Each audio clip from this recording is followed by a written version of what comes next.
Bunkai Strategies. In this week's clip, what we're going to do is have a look at the tora guchi, or tiger mouth technique. You find it in kata like Bassai dai, Kanku dai, not Kanku dai, but Kanku sho, Bassai sho, and in a few other places. Now, there are different variations that we can do. And what we want to do is just have a little look at some of the things that we can lend to the technique, and hopefully you can then take that principle and apply it to other moves that you've also seen. So the move is usually from here, and we'll take it across here and draw down. What we want to do is just have a look at that from a simple kind of piece of bunkai. You've seen us before use it up on the throat and places like that. So this time we're just going to do the cross arm wrist grab version that you've probably seen in 100 other places. So what we want to do is to know that pulling this way is a battle of strength and I might not win.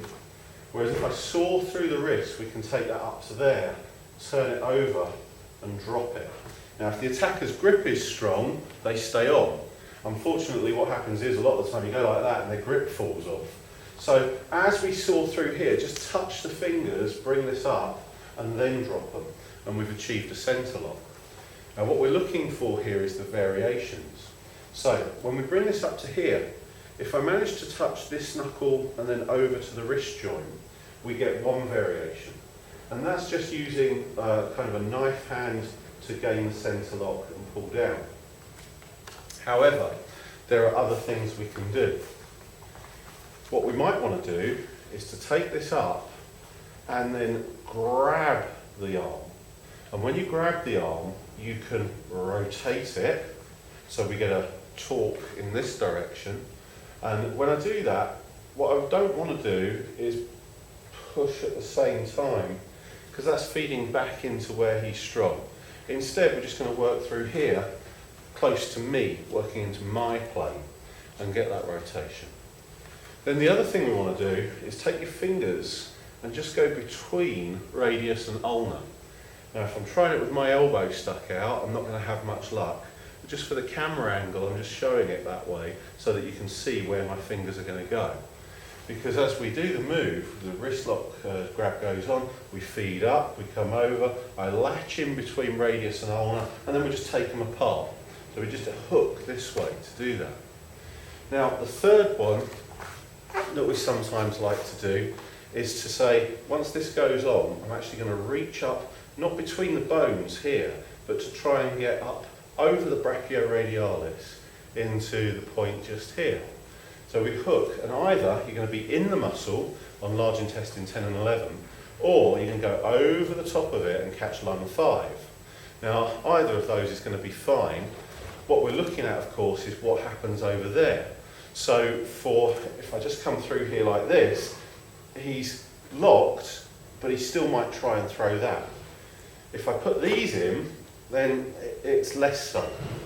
If I come up here and go for this one, then that stops working straight away. So it depends on what you want to do.